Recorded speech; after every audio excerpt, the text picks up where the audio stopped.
Did you know that anxiety in the heart of man causes depression, but a good word makes it glad? Here's Dr. Gloria Mitchell with good news for you, a weekly program to encourage your heart. Hello, my friend. I'm Gloria Mitchell with good news for you. Today, I have a guest in the studio whose name is Victoria Cariello. Hi, Victoria. Hello. Thank you for joining us today. You're very welcome. Thank you for having me. Well, I'm excited to be able to have you share with me today, not only with me, but with all of our listeners, because we're going to talk about dysfunctional families and what it means to be dysfunctional as opposed to being functional, but also looking at our scripture today to remind you that in Psalm 34, verses 17 and 18, the Lord hears his people when they call to him for help. He rescues them from all their troubles. The Lord is near to the brokenhearted. He rescues those who are crushed in spirit. So whatever you're going through, whatever you've experienced, I don't understand it, so don't ask me why the Lord allows pain, but I do know that he sees all, he knows all, he's near us, and he's right there with us in the midst of all that we go through. So I just want to begin with a portion of Waymaker, and then we'll come back and we'll talk.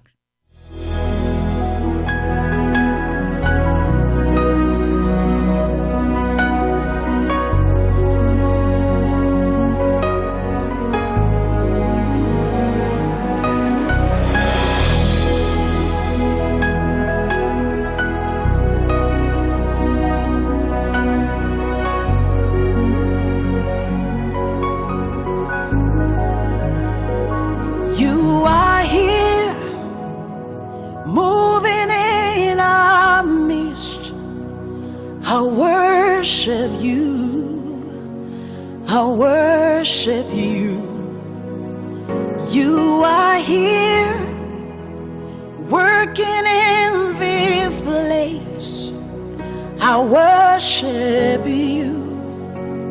I worship you. You are here, moving in our midst. I worship you. I worship you. You are here, working in this place. I worship you. I worship you. Hey, Waymaker, miracle worker, promise keeper, light in the darkness. My God, that is who you are. Waymaker, miracle worker, promise keeper, light in the darkness. My God, that is who you are. You are here, touching every heart. I worship you. I worship you. You are here, healing every heart. Praise God. Well, my DJ was into my song here. Okay, so Victoria, I understand that you're from a family of several children, but your parents went through divorce, right? Yes. Okay, so tell us about that joint custody matter or experience that you had as going from family to family. It was very hostile. They didn't get along at all. And there was a few occasions that the police had to escort us from house to house or from a cheerleading practice. It was just so bad. It was so bad. So were you glad when your parents divorced? I was really young, so I didn't really understand it. How young? Like kindergarten, pre-K. Oh, okay. Yeah. Okay. I remember I was going to Chicago Junior School. Mm-hmm. I loved that school. And my dad, sent us to school and was like, "Oh, I'm getting married today, by the way." Like, we weren't even invited to the wedding. Oh, this is after your parents' divorce. Yeah, He told like, you. yeah. How long was that break in between? Do you recall? It was long enough. Okay. My mom was with my sister's dad. Okay. And my dad was with his current wife. Okay. Yeah. Okay. Well, here's what I need you to do. As we talk about family dysfunction, Okay. I'd like for you to share with us some experiences you had when you went to spend the time with your dad Yeah. and his new wife. Oh, geez. Okay? Okay. All right. Well, my dad's new wife, she like brought us in with like gifts and almost like how a cult leader is like, "Oh yeah, come in, all this love." Like they bring you in with love and they keep you with like fear Uh-huh. in a way, or just dementia. She's demented. This woman is so demented. Like, it took me so long. I still kind of struggle with it, just to think about, like, how could somebody do that? Like, she would record phone conversations, like, That you had with my mother. with your mother. Yeah. Okay. Go She'd ahead. be listening in on the other line. She would always be going through our stuff. She has, like, and she would, like, yell at us for stuff. Like, how could you say that you wanted to see your mom? And it's like, how could you yell at kids for wanting to, like, see their mom or something, you know? And she would, like, keep us in a car and, like, really try to brainwash us into thinking that our mom didn't love us. She would specifically stop a block before she went into the driveway just to, like, brainwash us to hate our mother, or that our mother hates us, or that she loves my brother more than she loves me. And, you know, I believed her, and then I loved her more because she needed to make me dislike my mother to love her more. Oh, wow. Yeah. Okay. Well, that's interesting because as I look at a list of dysfunctional families, some characteristics, I found these things. I found one was addiction. The number one cause was addiction. Like 45% of the population has someone or some family issue with alcohol or substance abuse. But then there's this thing called perfectionism, where the parents have unrealistic expectations. So somehow that was the second one listed. And somehow it just seems like you're sharing that maybe it was unrealistic for her to want you to love her more than love your mom, your biological mom. Yeah. Is that what about abuse? Did you experience? That's number 3 here. Physical, emotional, as well as sexual abuse are on the list Yeah. for dysfunction. I suffered sexual abuse by my stepmother's nephew. She moved him into the house and moved him into the basement. And she knew that he had raped 2 kids prior that he was babysitting, and didn't tell my dad about it. When she kind of set this whole thing up for my sister to lose her kids. And then she took the kids. And when DCFS came over and had to investigate everybody in the house, that's when my dad found out that he was a registered pedophile.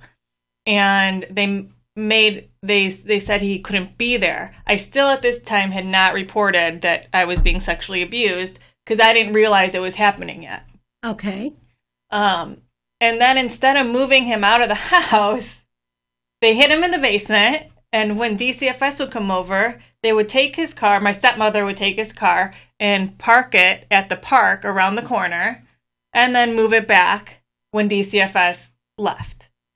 And I just thought all this was normal. And it's like the amount of times, like, I got in trouble for playing in the playroom, you know, and That's inside the house. that's inside the house. But you got in trouble for playing in the in the playroom? playroom because she moved her pedophile Oh, okay. nephew downstairs next to it. And it's just all these things. And then when I realized what was happening to me, is when my oldest sister, told me that she woke up to him, like, masturbating like above her. And then when she was crying about it the next day, I realized what had been happening to me for years. And I started crying in math class, and I was like, I really need to see the counselor. I really need to see the counselor. So then I told my school counselor, and then she called both my parents. They came. We went to DCFS, and then my stepmother convinced my father that I was lying. Oh, okay. And I lost, like, all my childhood friends over it. It was just the most horrible thing. What do you mean you lost out? They moved you? Their where? parents didn't want me talking to them anymore because my stepmother was so, like, trying to keep this secret. She was trying to convince me that I was lying. Okay. And she was trying to make me feel bad for him afterwards. Like, it was just the amount of demented manipulation was just, I don't know if I can ever completely process the whole thing. Well, a few other things I find on this list is unpredictability and fear. Mm-hmm. And it sounds like there was some fear definitely involved in that. And conditional love is also listed, where if you do this, then I'll do that. Yes. That kind of thing. So that's being manipulative as well. And that's what I hear you saying as well. And then there's a lack of boundaries. Sometimes the child does things to please the parent because you don't want all the drama. And so you'll try to do whatever might try to keep the peace. And additionally, there's the lack of intimacy. Sometimes also with the children, some parents don't want to let the children go. They don't want them to grow up. They don't want them to go. So then the children can become bitter as well because they want to be free. They want to grow up and be themselves. And then, of course, number one of the major things, poor communication. So at the point where you knew that something was going on, and then your father took the stepmother's side, how did that make you feel, or what did that do for your relationship with your father? It was heartbreaking, and after that I stopped going over to the house, like probably within that year when I had the option. And then I didn't talk to him for like 5 years, and it was really upsetting. You know, you want to be close to your parent, you want to respect your parent, and you want to think your parent wants to keep you safe. And the fact that all I did was go to my dad's house on the weekends, and that like ruined my life. And well, not ruined it, but you know, I don't know, you think that they're going to keep you safe. And then the whole thing, it changed my mom's life too, because she didn't have a choice in the matter but to let us go to our father's house every other weekend, and she couldn't keep us safe because of joint custody issues. Okay. So if you could change one thing about your whole growing up experience and what happened in your family, what would that be? I always wonder what my life would be like if that never happened to me every single day. Okay. Did you ever go to counseling? I did. I legally had to go to counseling by law. Okay. And then how has it affected you as an adult? I feel like every 7 to 10 years or so, every different stage of your life, you kind of go through it all over again in a different way. It's like you process it all over again when your mind matures. And you know, now that I'm getting more into God and the Bible, and I'm reading how he shapes you by all these things that happen in your life, and it's a character building, and even though you don't understand it, there's, you know, he needs you to be a certain way to fulfill your purpose. So that's kind of really helped me. And you get to a point where you just don't want to be angry anymore.